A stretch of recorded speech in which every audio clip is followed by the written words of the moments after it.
Hello, Linda. How are you? I am just fine. How are It, you?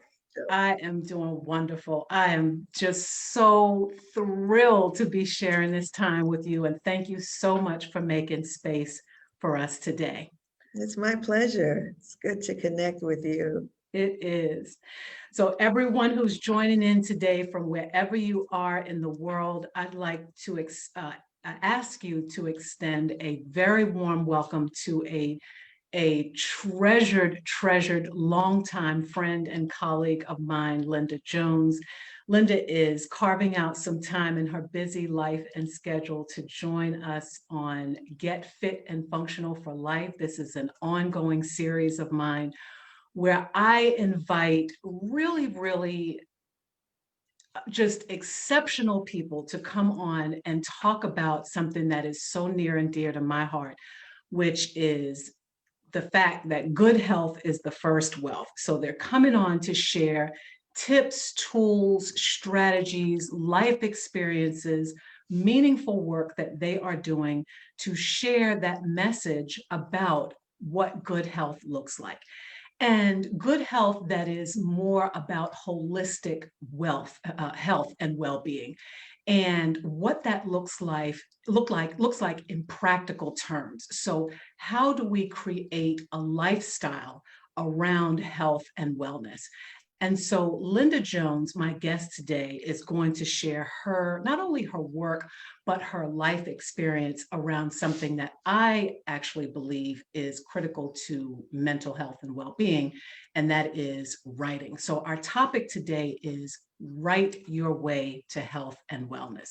So, let me just share a little bit about Linda from her extensive bio, and then we're going to jump right in to hear more about Linda's work and um, her message about health and wellness. So, Linda Jones is a writing and creative wellness consultant, former news journalist, Black culture advocate, and creative artist. Through her consultancy, The Writing Doula, she helps clients use writing to tell stories, preserve legacy, and support healing. Linda teaches workshops in creative and expressive writing, memoir and life story, grief recovery, and writing for wellness.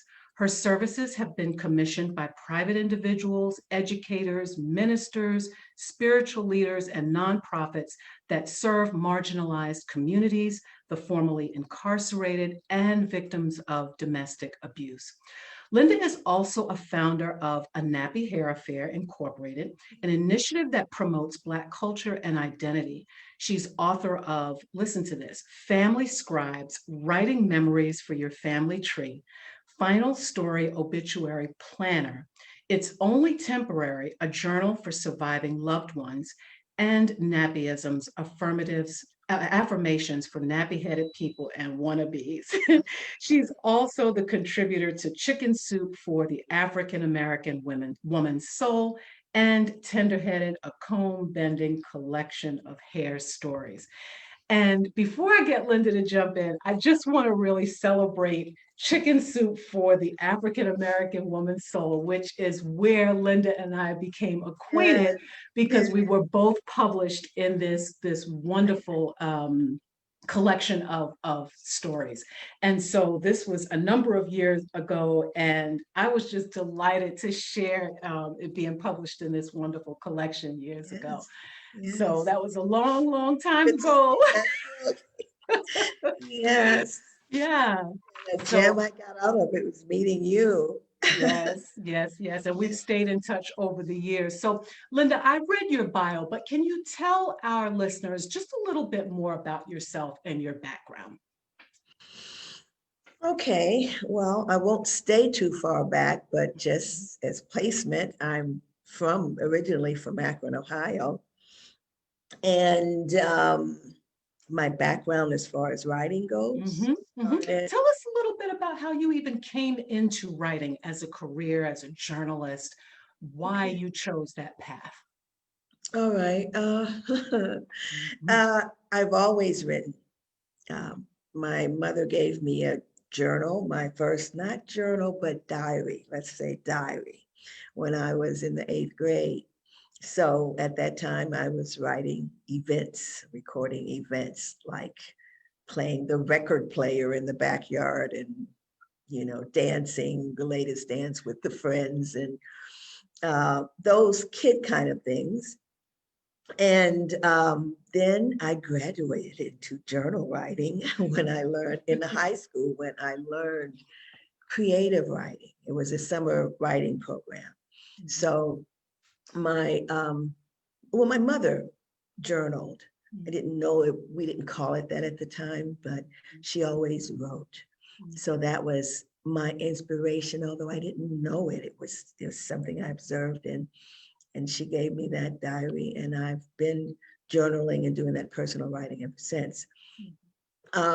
When I got to college, and I majored in journalism, but I started out in photojournalism, but I couldn't afford the equipment. So I said, well, we'll just knock off the photo part. To stay with writing, although I still see things in frames and great appreciation for shooting. But I I wrote, of course, assignments, and I was writing also to prepare myself for a career in journalism. So I did things like the yearbook, the campus newspapers, and also I would belong to the Black United Students. So I was writing for the Black Watch newspaper. And so I started getting paid when I became a journalist. Professional journalist, and that started as kind of a gopher for the real journalists at U.S. News and World Report. I was an editorial assistant there out of college. And then I started working at different papers, a total of 6 daily newspapers full time, and a number of freelance pieces for different publications. So that's sort of up to where I am now, where I'm helping other people write and consulting. Sure. I think you mentioned something really important, and I want to tie it into a couple of things. So, yesterday as a nation, we experienced the inauguration of our 46th president. And if you watched, there was a young woman the youngest poet laureate of, I think, our times, right? Amanda. Is it Gorman? Gorman, yes. Okay. Believe so. Yes, I don't have her in front of me, but I'll tell you, it was just stunning, captivating. I think the whole world was captivated by not only her performance, but the delivery, the words, the message, the timing, everything I thought came together so beautifully. And what I want to speak about today and see if you can sort of lend some insight into this is how we use writing as a tool for healing, for wellness, and for expressiveness, expression of ideas, how we use that specifically for mental health and well-being, because I think we're at a really critical juncture right now, not only in our nation's history in the broader sense, but in the history of people of color, African Americans, marginalized communities, older people. All of us are experiencing this crisis, the pandemic, political unrest, social unrest. We're all experiencing this at the same time, but at the same time, we're experiencing it differently based on who we are, what our backgrounds are, what our history is.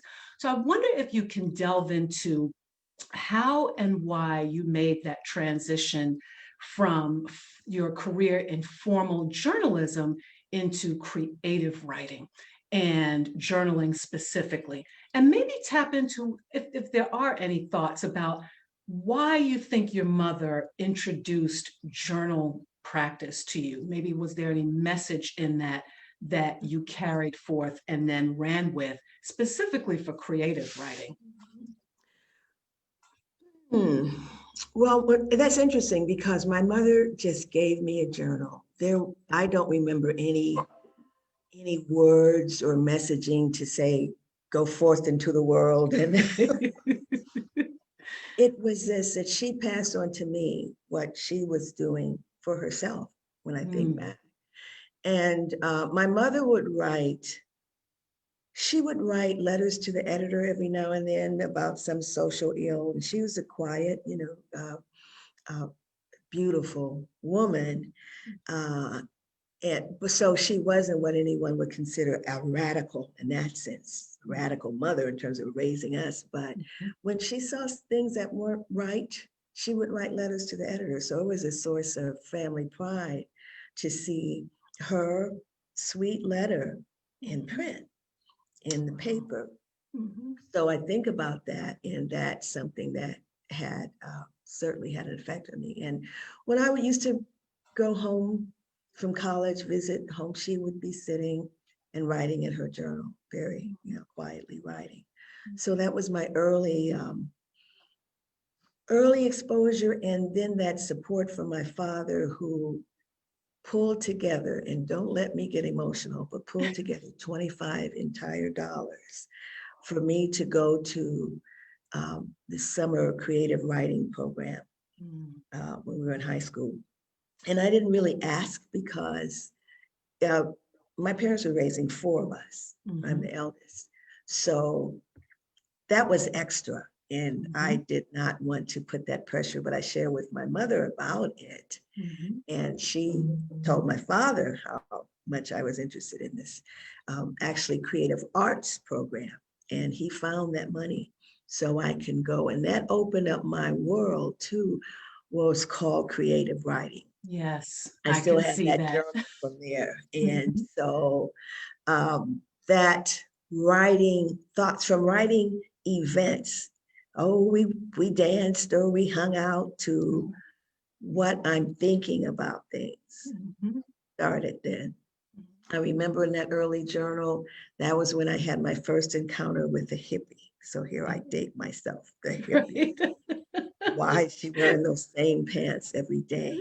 Why are they faded? Why? And on and on.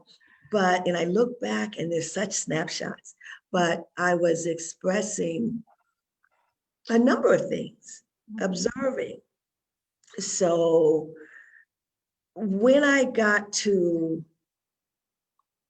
college, of course, and we're learning that structure of journalism and so forth, how to do things a certain way, and great training for what I did for 30 years.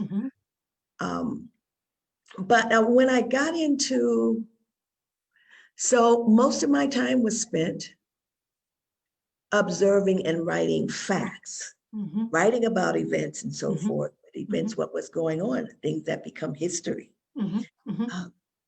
And not my feeling. I wasn't a columnist. Every now and then, later on in years, I do guest columns or something like that, what we call blogs now. Right. So it was wonderful training, because it's interesting, because there are a number of things happening when you consider at that time I was a journalist and going through that. There weren't many Black journalists. Those numbers were growing, but very slow. Sure. So there were a number of things that would happen to me as I would go out covering situations, and I had to basically swallow it. I would be, observe things or have certain comments made to me, etc. And I had to write that story. There was no place for how I felt about. Absolutely. Right?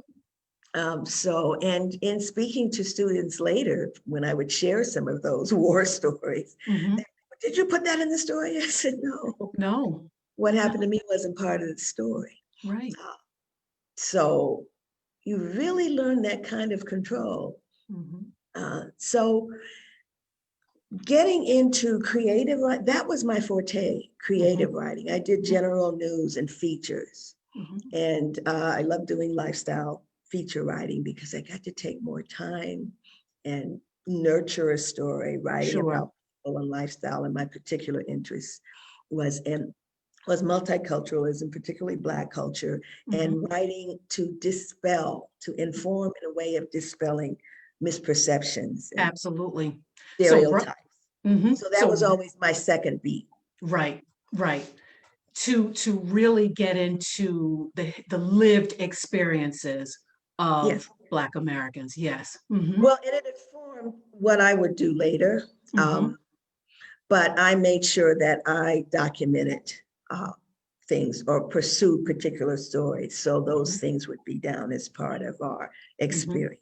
Exactly. Hmm. And So, I would imagine too, like specific angles of the story, right? Because yes, there's the story and then there's the lens through which one person sees it versus another, or right, seeing it differently, seeing the same story, but then seeing it from a different angle or through a right. different lens. And Yeah, there weren't enough of our lenses there. sure, sure. So there are certain nuances that we see that we can interpret Yes, and convey it in a way where it isn't feeding into stereotypes exactly. and those misperceptions. So that was my mission as I went along, writing those stories that I was assigned to of breaking news. I Hmm. was always doing that Hmm.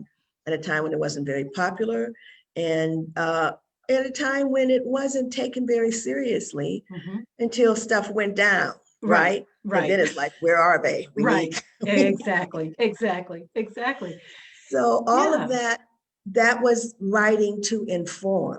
Hmm. So getting into writing, creative or expressive writing, writing to feel is more, it came later. Of course, I wrote personal essays, Hmm.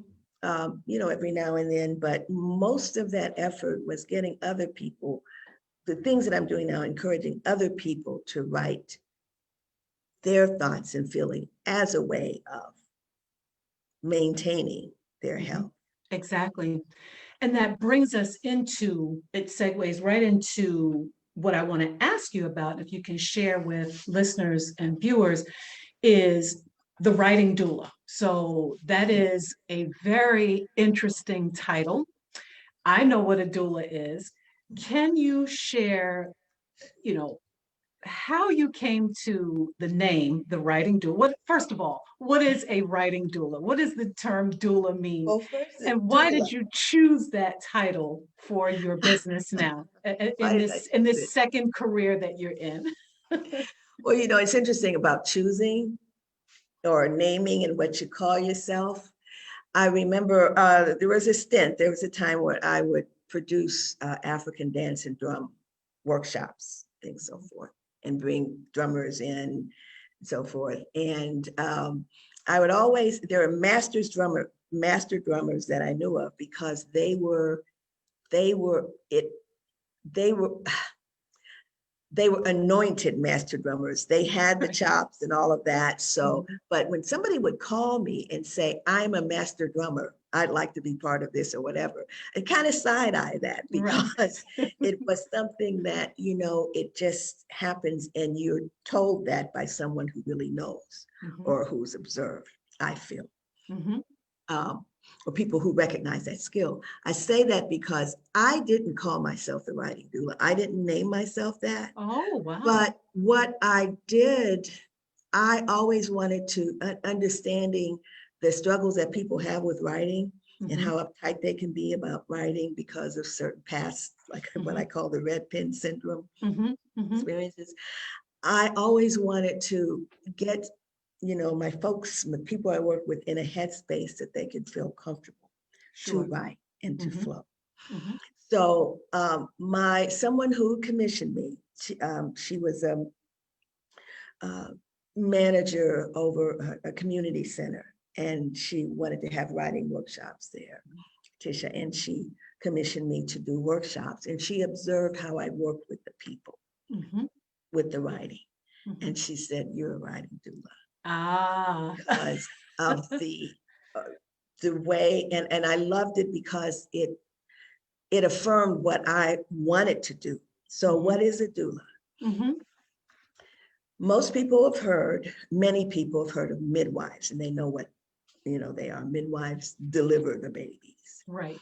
Doulas are like companions. They're the person who helps creates an environment for the expected mother to be comfortable, particularly during labor. So whatever she needs to make her comfortable during that labor process, or Yes. guiding and advising during, depending on how long, she's with her, or she's needed. And most times doulas are women. Right. Excuse me. So as a writing doula, what I say is I help the people I work with give birth to their words. Yes. I help them give birth. I help them make that laboring process easier. Yes. And I help them give birth not just to words as a way of communicating, but the healing power, helping them tap into the healing power of words. Yes. So that's where doula comes from. And I embrace that name because it's exactly the approach that I take and try to take with my clients. And it's beautiful. It's, first of all, it's so fitting for you because no, seriously, because you're absolutely right that it's a process. It is about creating the environment that is conducive to writing in the first place. Right. Like you, I was given a journal years and years ago, real little, just go ahead and write. It's just a notebook. And like you said, no one said journal, right? It was just something to do, to just write. And there was no structure to it. There was no reason for doing it. It was just to write. And I would spend hours and hours writing in my journal. But what I have to say too is my home environment was conducive for that. I'm the sixth child of six children. My mom is an avid gardener, still is. So she'd be puddling around in the backyard somewhere with her, flowers or hedges or whatever she was, tending to. And literally, I would lay on the grass with my little journal and I'd write about the clouds or how I was feeling or such and so on the school bus and what they said and how it made me feel. And, again, there was no talk about therapy for children at that, back in my childhood. So this was like a form of therapy, but it was also just where I could explore my wildest dreams and imaginations and things like this. And to your point about having that environment that is conducive to that, creating that space, because as we get older, other things take over. It's the kids that have to be picked up or dinner that has to be cooked and the job. And I mean, now in the midst of a pandemic where the space between work and home is getting narrower and narrower. People are working around the clock. Many people who are social distancing, as we should be, are finding themselves without anything to do. There's no escape hatch anymore. What we used to do is get off work at 4 or 5, 6, whatever, stop off at the mall, go have a couple of drinks, whatever. There isn't any of that. So a lot of people are overworking, right? So where they would have normally stopped at 5, they're 6 and 7 and 8, and then they're on Zoom calls and whatnot, all this kind of stuff. And then when you say to them, why don't you start a journal practice? It's like, well, what time am I going to do that? I have no time to do that. So a lot of what has to happen, and I think this is something that you're referring to in your work, and correct me if I'm wrong, is helping people create, as a doula, the space, the structure, the environment for allowing those thoughts, for even tapping into that inner wisdom. Because how can you tap into that from a creative perspective if you've just got all this stuff, right? You have to create that environment that allows you to explore and even just to hear your own thoughts. First, you have to get their minds ready. You have to get their minds ready because people are stressed about the things they're doing for work and what have you, this pandemic and all. Thinking about writing for a lot of people is like, what? Are you kidding? Right. That's more stress. I'm not a writer. I'm not, because I say, and I coined this phrase, but it resonated with a number of people because they've experienced it. When we were younger, we had to write those papers and those reports. And when we get it back, they'd be marked up with this red pen. Yes. And yes. that was traumatizing for a lot of people. And some of us haven't gotten over that. And there's a feeling of inadequacy about what we do, what we write, and what we express. That carries over into anything that they may write. It's like, it's not good enough, or they're worried about grammar. And when we're talking about expressive personal writing, you don't really worry about that so much. You do the best you can. But the whole point is to get some things down and get some things out. Yes. So to get people, first of all, to get comfortable with writing as a way of expressing, it takes some shifting of mindsets. Yes. To give you an example, I was coaching a student at one of the community colleges here, and she is a Latina. And she brought her essay to me. And when I'm reading through it, I make little notations so I have to remind myself to tell her about this and that. Every time I put that pen to the paper to check something, she would jump. Oh. And she would just jump. And then I looked at her and I said, okay, where are you from? She said, Mexico. I said, so you speak Spanish, that's your native tongue? Native language? She said, yes. So you speak it fluently, right? And I said, this is in English, right? Ask me to write this in Spanish. I could not do it. I said, you come to me with a paper that you've written in English. So I'm just helping you improve your second language in writing. Wow. You're already ahead of the game, so relax. And she started crying because, and she exhaled. It was like, okay, this is a safe place. It's okay. I said, you are so ahead of the game. Yes. Just to put it in perspective, because you can imagine, particularly being in America, where people still have habits of laughing at and criticizing people who are speaking in broken English and don't get that. Do you understand? Right. And this is probably their second, third, fourth, or fifth language. Amen to that. Yes.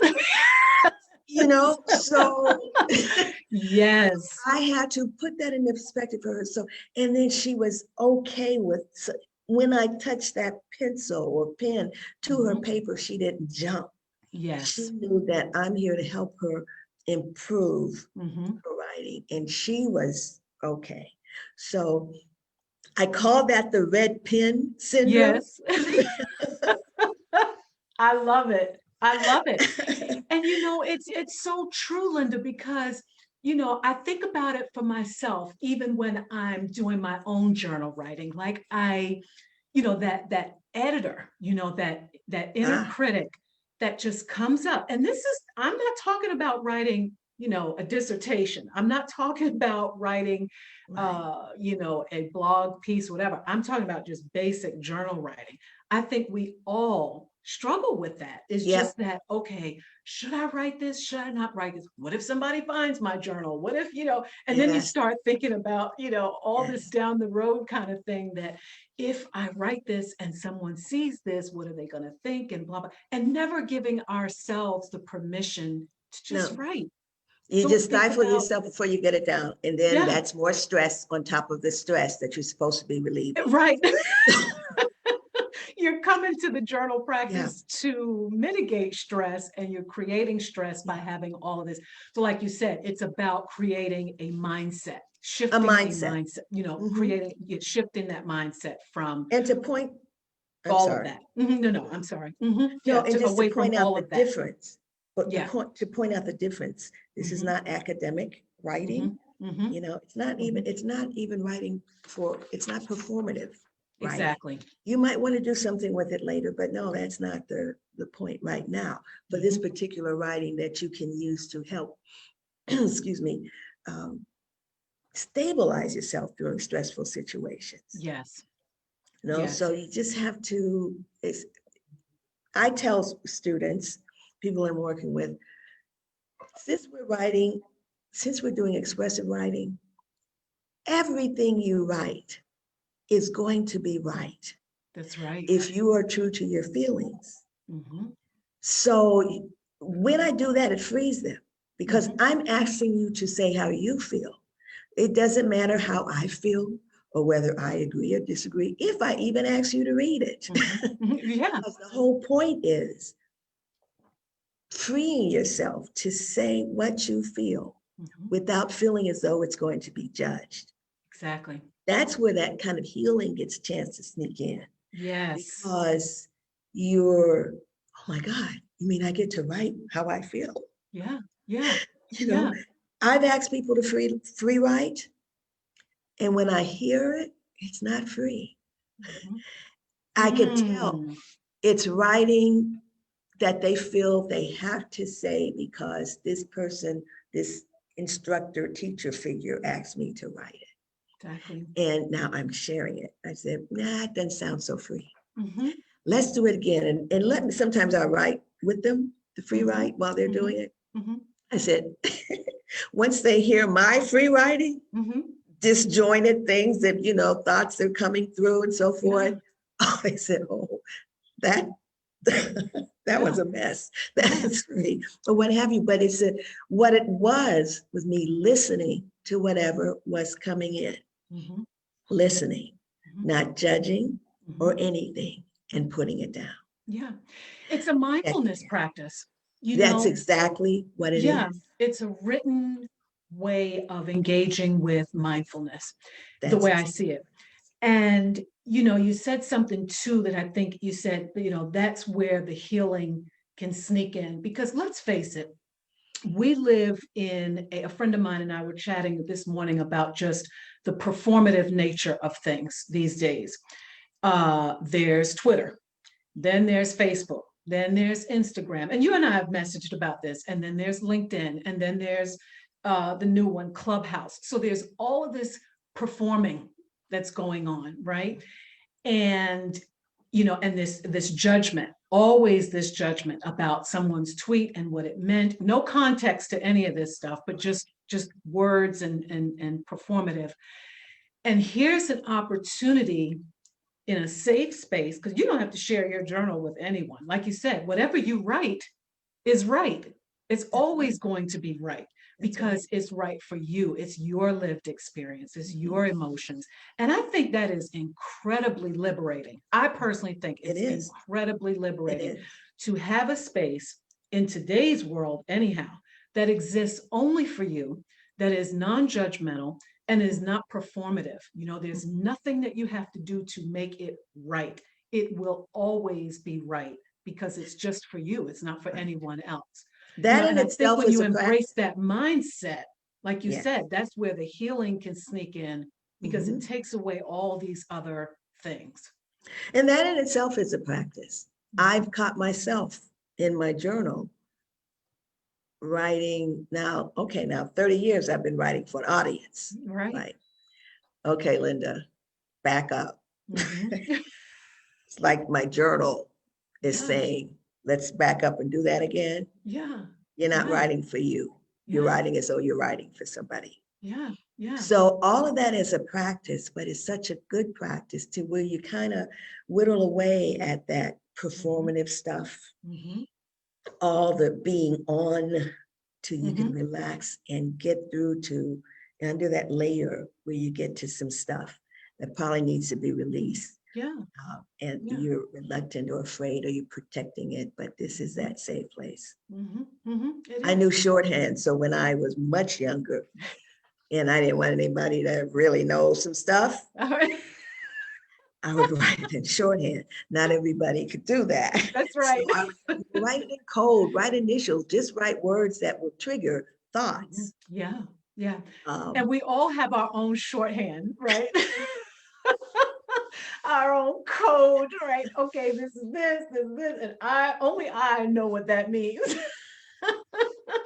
Now, I yes. want to say something too, because on your website, you specifically have Medical research and studies have provided ample evidence to show the health benefits of writing. Findings show that expressive writing done with regularity helps boost the immune system, decreases stress and anxiety, relieves depression, and contributes to the overall maintenance of emotional, mental, and physical health. Now, for those who are just joining into this series that I have, in full disclosure, I'm an adult geriatric nurse practitioner. I'm in private practice. I specialize in integrative health and lifestyle medicine. And that wording on Linda's website is 100% fact. Like, let me just go further than that, 150% fact. That's And I'm wonderful. so thankful that you establish that in your domain and that you make it clear, because one of the things that, when we're talking about stress, we're talking about all kinds of chemical reactions in the body. So cortisol and adrenaline and epinephrine and Yes. fight or flight and all of that. But because writing is a solitary activity, because it is something that is not done, as you said, for performative reasons. And we're talking about journal practice and creative expression right now. What happens with regular practice in writing is activation of what we know as the parasympathetic nervous system. So that's Mm. the opposite of that fight or flight. It's that rest and relaxation. It's that release. It's that resilience. It's that calming. It brings a sense of calming, right? And so when we do that, what we know is in activating that parasympathetic nervous system, it helps lower the blood pressure, lower the breathing rate, and better metabolism in the body when we've got a healthier blood pressure and all this kind of thing. And then just from the sheer mental health perspective, as we talked about just a minute ago, is just getting out these thoughts and feelings and things like this. My question to you is whether this is, if you can add like maybe some personal experience or anyone that do you have any examples that you can think of, whether with clients or even just your own personal journey, where this has helped you, where creative writing has helped you in a specific medical or mental health context? So I'll give you an example. Some people will say to me, patients that I've had who are diagnosed with cancer or diagnosed with a life-changing condition, something like diabetes or an autoimmune disorder or whatever, I will often encourage them to explore personal journal practice to help them, just process the whole emotion around this new diagnosis. Doesn't necessarily mean we need to run off to have, psychotherapy or, therapy, but just their own way of processing emotions and feelings around the diagnosis. And what I have found in my clinical practice of over 20 some years is that people often get so much better control over that health condition, because then they free up this space to look at it, as you said, from different angles, to Yes. see that I am more than this disease. I am more than this. I am not just patient 251A, who's checking in for the next chemo treatment. I am a mother, I'm a wife, I'm a lover, I'm a teacher. They start seeing themselves differently. And then when they see themselves differently, they start existing in this diagnosis differently. Mhm. And they start to be able, they're better able to manage all that goes along with it. So my long way around that question back to you Yes. is, do you have an application, whether through client experience or your own experience, where expressive writing and journal practice has helped specifically with a medical condition or mental health experience? Right. I can give you a couple quick ones. One, let me talk about someone who attended my workshop, didn't come voluntarily. A friend bought him. She felt it would be good for him, and he was terminally ill. And he was a gay gentleman who had HIV, Mhm. and that was some years ago. And writing about how he felt and really being able to open up helped him come to terms with what was happening with him. Mhm. And he was at peace. This is something that the friend shared with me. Mm. And before he died, he had written some things that were pretty heartfelt and was of such healing for his mother, actually, Mm. when he left them. That was one situation. And by the way, also a certified grief recovery specialist. Yes. So, it was a workshop in writing through grief, in Mhm. particular grief. Mhm. There's I work with women who are domestic violence, suffering from, not suffering, but actually recovering Mhm. from uh, the effects of domestic violence and what it Mhm. did to their self-esteem and so forth. And Mhm. more than one have talked about their confidence, self-confidence, that built from the kinds of writing that I took them through that's expressive, which is a little Mhm. different from creative. Sure. Um, so for me, writing helped me really keep my sanity, to be honest, when I lost my child, and this was more than 30 years ago, Mm. but I carried my child full term.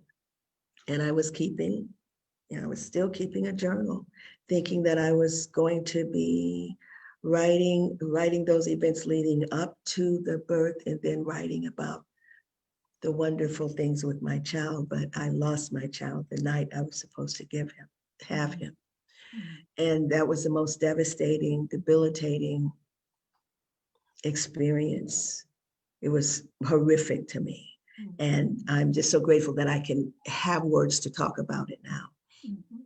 But I asked for my journal. I took it to the hospital with me, but I thought I'd be writing different things. Mm. And after they moved me to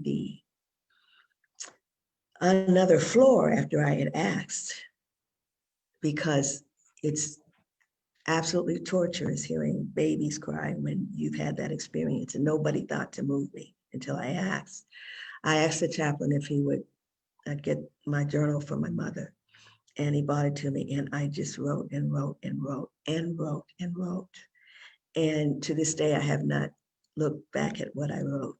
I still have the journal, but, and that's okay, because it turned into that place where I dumped my pain. It helped stabilize me. That's such an important word, because it just helped me.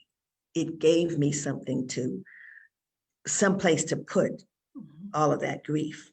Mhm. So since then, I still write. Mhm. Every year I write Mhm. um, a Mhm. letter to my son Mm. as my ritual and my practice. Mm. And so having that experience is nothing that I wish on myself to help inform what I do, but it's something that I share, and I can talk about it really because it does inform, and I believe, and it has helped other people who have gone through experiences, because I've heard from them when I was able to write publicly about some things about coping Mhm. and getting to a point where I can manage Mhm. that. I wrote about it, and it helped other people, which helps me. Yes. So Yes. Yes. yeah, there are other situations, but that's my personal situation that I can speak to. Yes. Yes. Yes. Linda, first of all, let me say thank you so much for just for sharing that, honestly, because as you said, that is that is an experience that there are just no words other than your own personal words. That isn't something that uh, it's just a tremendous experience. It really is. And first of all, as you said, to have the words this far away to even speak about it and share. And so thank you for sharing that with me and with our listeners. And then the other piece of that is it is so incredibly sacred and beautiful to have a ritual. You mentioned the Yeah. ritual of writing a letter every year to your son. Mhm. And what it says to me is that healing is forever, right? You know, we think about healing as okay, we're going to do this, we're going to heal, and then we're going to move on. I always say, a wound, it scabs up, right? That's It right. scabs up. There may be Great. a little scar or something, but it doesn't take much to bump up against something that can break the whole thing wide open all over again. So healing is just it's for a lifetime. Yes, because when Yeah. you do that healing, if you allow yourself to take some action on your own, if you're able to, as soon as Mhm. you're able to, Mhm. then there is nothing under that wound that needed to come out. It's just there's that scab, that's that memory. It's not as debilitating. You Exactly. remember it and you're able to manage. But Exactly. if you don't do anything, it's almost like you have, can we get graphic, pus under that wound, Right. stuff that needs. Exactly. Exactly. So yes, that I'm grateful that I had that thing that I could do to help myself and also help myself heal along the way. With this writing, healing's not going to come falling from the sky. That's But right. knowing that when I have a workshop, 6 weeks, I tell them it may not come falling. I say may not, who knows, Right. but from the sky. But just knowing you have something that you could hold on to that can help you, that you have Exactly. control of this process Exactly. of freeing. Yes. And as I'm sorry. No, no, no. I'm sorry. Well, speaking to the ritual, Mhm. like I said, every year, December 2nd, I would write. And in the beginning, I would do nothing for that day. If I Mhm. was working that day, I'd call in. Mhm. And there would be meditate music, incense, whatever, in that quiet time where I wrote, and then I didn't go anywhere. Mhm. And then over the years, I would gradually, I do a little something. That's still my ritual to this day, but Mhm. I would go out and then I'd do things. And then I find myself joking with my son in the letters and so forth.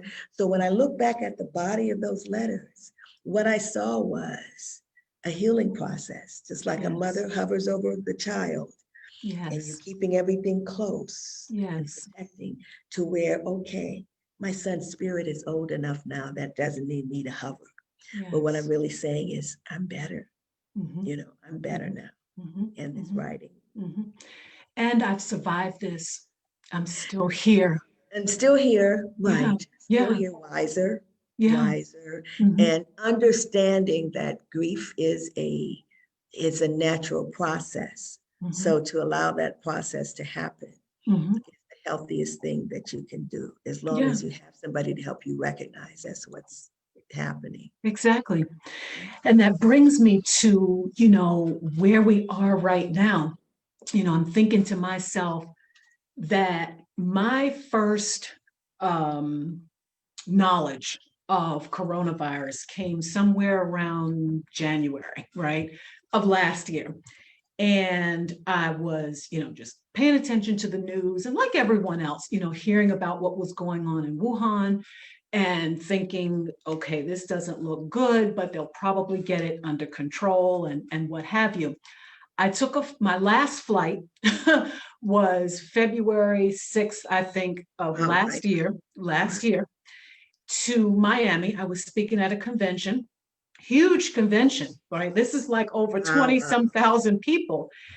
And I look back now because I remember That, saying, you know, we should take our masks and all this kind of thing. And it just, I took it, but we didn't wear our masks or anything. And a girlfriend of mine and we all went. And flew back home and whatnot, not thinking anything about this. And literally 2 weeks later or 3 weeks later, the country completely shut down, wearing masks and all of this, right? And I think for all of us, there was some sort of, in the beginning, there was this language about, well, as we're rescheduling things, well, we'll do such and such when all this is over. And we'll do such and such after the pandemic. We were not thinking, I don't think many people thought. Let me, of course, speak for myself. I was not envisioning this moment now 1 year later, and so what has happened is there's been a lot of coming to terms with this pandemic.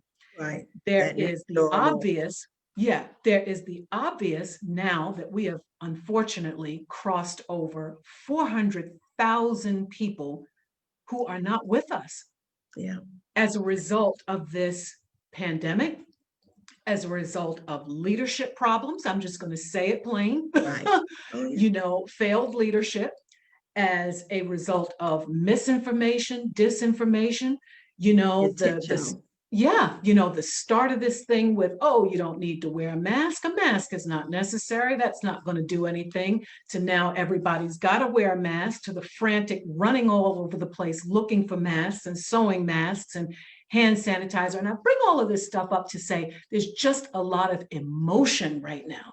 There's sadness about the death and loss of loved ones. That, first and foremost, the loss of different parts of our lives, right? So whole businesses have gone under, people have lost income, people have lost homes, direction. People have lost direction for their lives. Okay, now what do I do?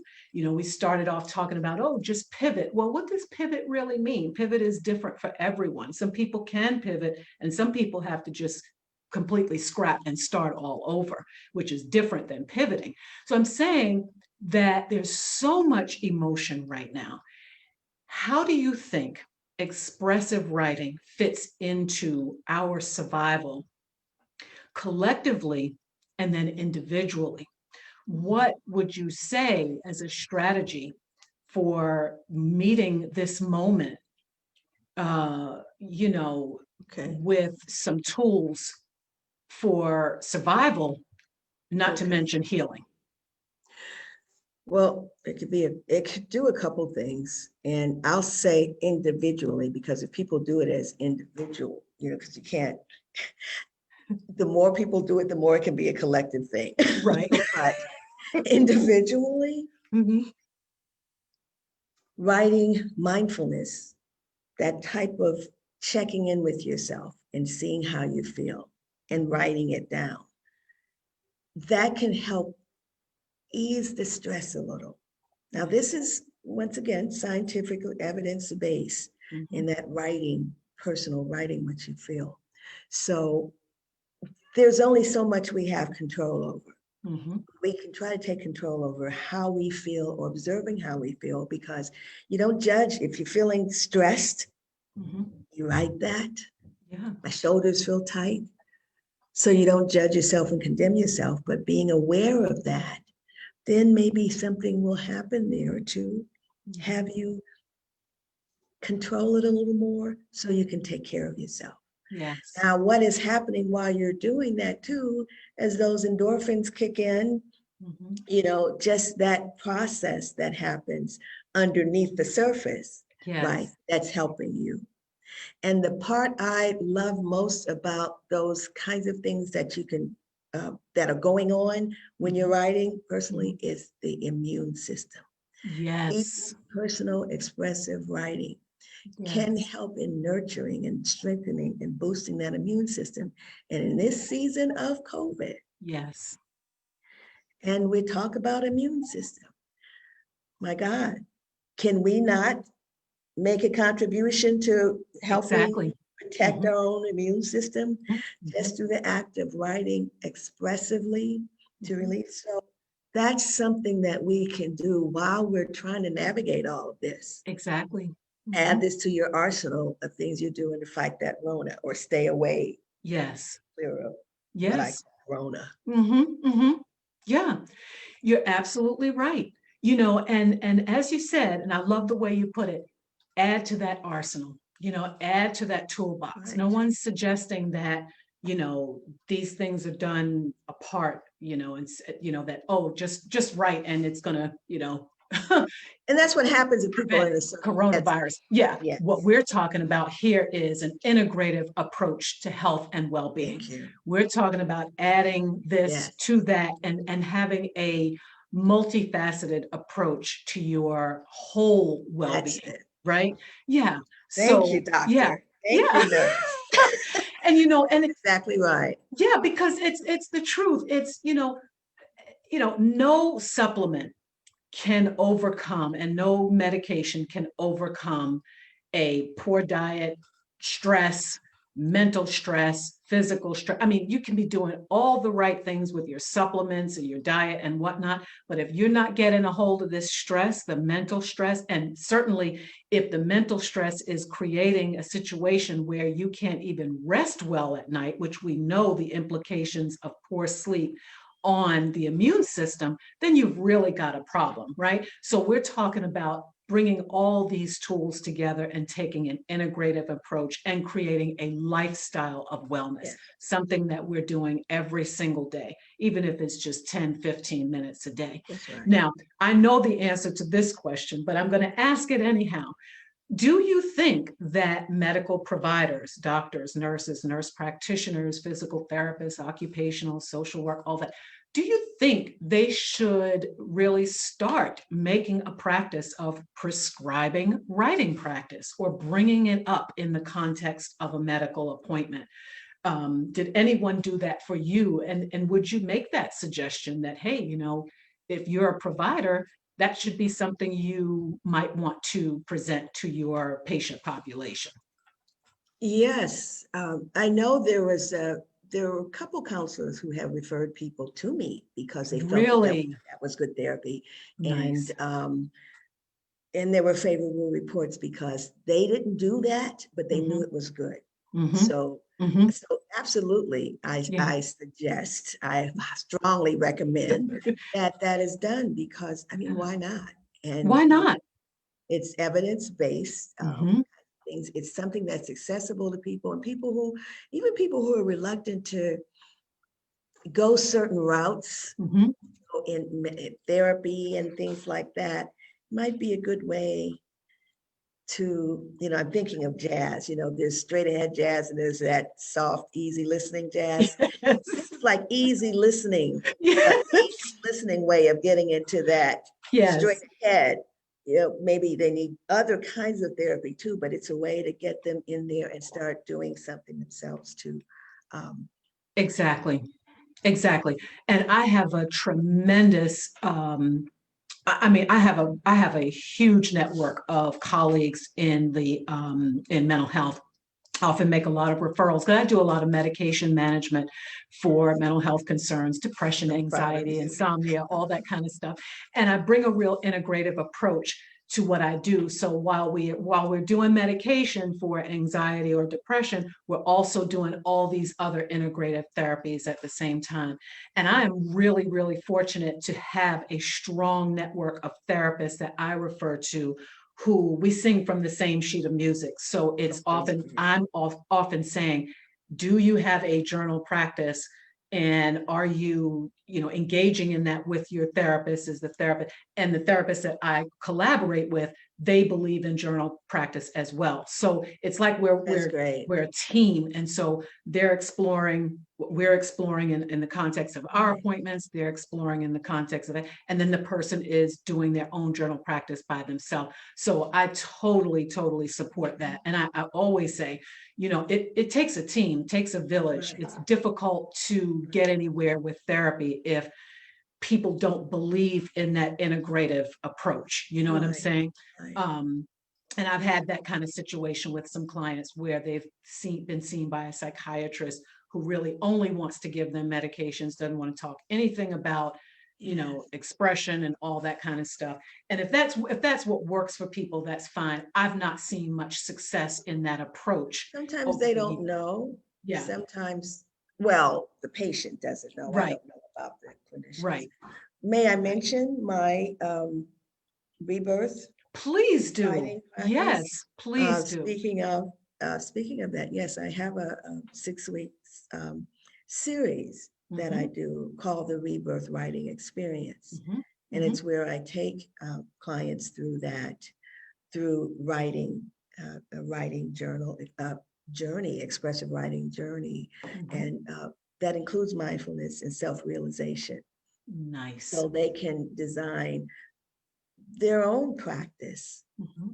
uh, tailor to what they feel they need for themselves, but they'll have Yes. enough of information in order to do that so they could have their own writing practice.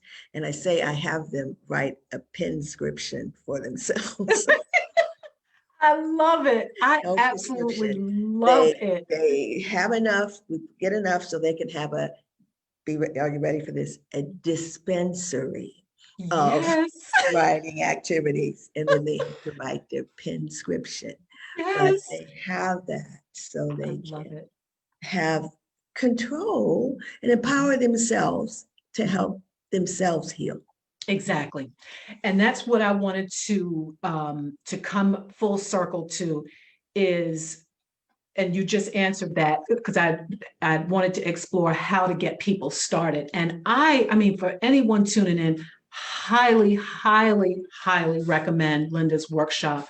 Her tools that, I mean, just the tools that you will get by working with her, as she said, creating your own dispensary. Because even if you're in therapy, this is not to say that this is something as an alternative to therapy. This is to support the Yes. therapeutic process, to the therapeutic work that you're doing, the healing process, but to be able to have a set of tools that you can go to right after your therapy appointment or Yes. before your therapy appointment. Because let's face it, most of the time you have your therapy maybe once a week or every other week, or sometimes even just once a month, depending on what insurance Right. coverage is and things like this.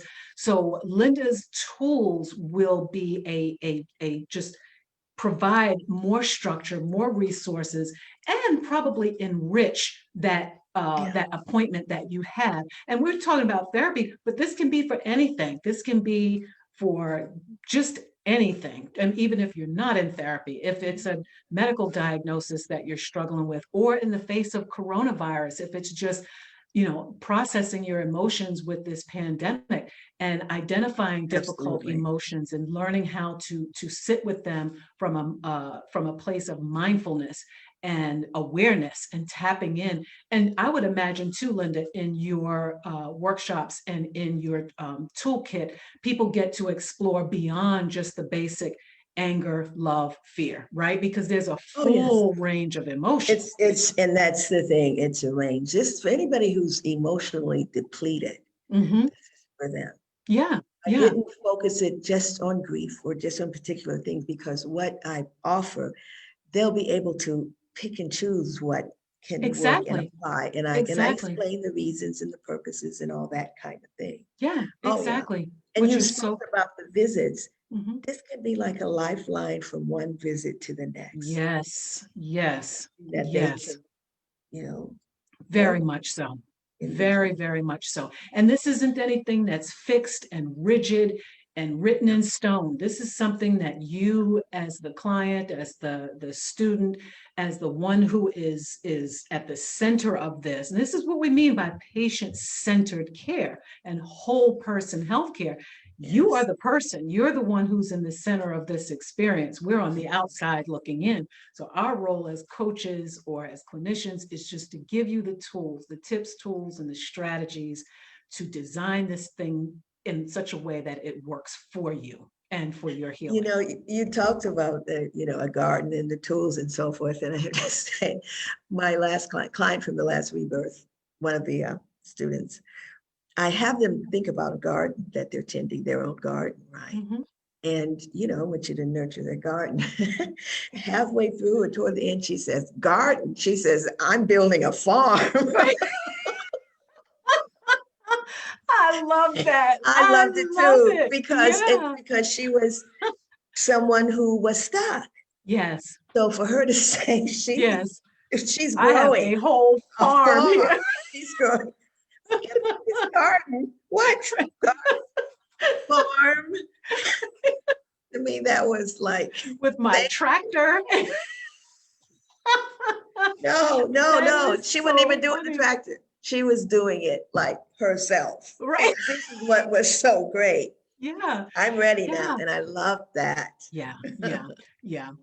I want to say a couple of things before we wrap up, and I'm so grateful because I'm looking at the time and I want to be respectful of your time. And I'm so happy that you were able to carve out this much time with us. I just wanted to say that when we wrote in our essays in Chicken Soup for the African American Woman's Soul, it was so amazing to me to see my name in print, many Oh years my ago. I don't even God. remember when this was published. I don't know, many Well, years there ago were though. like 5,000 applicants. Yeah, yeah, we were So chosen. Yeah, out of 2006 as a there's matter of fact. yeah, Yeah, yeah. so there are So, only 100 of us. So that yeah, was wonderful. it was wonderful to me. And, I remember writing about just my own experience, childhood experience. And as you said, I didn't realize how much emotion was packed into that childhood experience, and how that I don't know, just how that framed some of my childhood, my experiences, but then sort of carried over into adulthood and whatnot. And it was a wonderful way of releasing some of the things that were, hidden down in there. Yes, That, as you said, it just opens up that gateway for for healing healing. in such a wonderful way. So I just have to say to you, Linda, that the work that you are doing is so necessary. It is so necessary. It always has been, but even more so now than ever before. So I Thank just want you. to thank you and say to listeners, viewers, please, please, please check out Linda's work because I'm Oh, going I to put it down appreciate in the that. in the tag. Linda's going to be posting this on her socials as well. So I'll post where you can find Thank Linda you. and what she's doing and how you can get signed up for her next workshop because that's what I want to see happen. I really, truly do. Oh, And I'm God. going to be cheering Linda on and reposting And her. I'm going to be cheering. I'm already cheering you on. Oh my gosh. I'm I so love the grateful. work that you do. Thank Thank you. you. Thank you Thank so you for much. doing it. So, in our last round, any tips, tools, or strategies, any books you would suggest for anyone who's saying, all right, Linda, I'm on board. I missed your workshop. I'm going to be on the lookout for the next one. But how can I get started? What should I do? Any kind of good podcast, book, website, resource, or any advice you can give to our audience. Um, there's a little simple book, 80 something pages called The Elements of Style. Mm-hmm, And that's just a little book on to help demystify writing in itself in mm-hmm, general mm-hmm, by Strunk and White. As for writing, how about, what's it called? On Writing mm-hmm. by, him, Stephen King. Okay. So it's a memoirist. Okay. I'm sorry, it's a writer, it's a memoir by Mm-hmm. a writer about writing. Okay. So you get the background, right? And also Mm-hmm. Bird by Bird by Anne Lamott. So Yes. these are Yes. writers writing about a memoir about writing. So that's a Yes. nice way to get people comfortable into that process. Oh, Yes. these aren't just these famous people. They came from here and Right. these are Right. their journey. As Yeah. far as journaling, there are apps now out Mm-hmm. there. Yeah. One's called, it's a private app. So Okay. you can write to journal called Penzo Ah, okay. and and there is one for non-writers. Hmm. See my notes. I've never used it, but uh, okay, yes, Dalio, Dalio, and Ah, actually this thing uses uh, emojis. I peeked in there, it uses okay. emojis and so forth. So basically, it's for mood monitoring, little happy face and all that. Oh, yes. This Yes. might be a nice, easy way for folks to get into it. Later they may want Exactly. to do more. And there's another one I know called 5 Minute Journal. Yes. It's an app, Okay. so for beginners. Okay. So, that was Okay. my starters. Wonderful. Wonderful. And I say too to folks, you know what? The dollar store is the dollar store. Get a notebook, get a Yes, pen, and yeah, just write. Just write. that's it. That's it. Just write. Keep it That's simple. it. I'm thinking about the younger generation that's like, what? That's so antiquated. But that's the Yeah, best way for contemplation and all that. Absolutely. But exactly. um, Exactly. That's And I would also add to set the mood, right? Something you talked about with yes. for yourself, Music, candles, incense, ambient music. music. Yes. Yes, If you're yes, going through things and there's songs that were the backdrop when those things happen, you don't want to play that kind of music. exactly. You watch lyrics because you want to Exactly. focus on, yes, so ambient music like of nature, or music that you don't know the you don't know the rhythm Exactly. necessarily because then you won't be so busy Oh, focusing yeah. on Oh, music. yeah. But Yeah. but Yeah. then again, it depends. Yeah. Hmm. I Miles is a wonderful kind of Hmm. blue that you could play in the backdrop, and Oh, indeed. Oh, indeed. Yeah. yes, Yeah. I keep that kind of music going in the office at all times, ambient, as you said, yes, because once you get involved with lyrics, I'm going to tell you, this brain is a fascinating thing. It can literally take you yes, right back to the moment, the place, who was it wearing can, what, where he right, was standing, where I was standing, right. how I was feeling, I mean, it can conjure It a can, lot of yes. things Oh my God, and you don't have know, the you don't opposite effect of know. Right. therapeutic writing. Right. So And you don't yeah. want country music either, and nothing against country music, but those stories, it's great stories, but not if you're in the blues. And there's been studies about that. You have to watch, you have to take care of yourself Yes.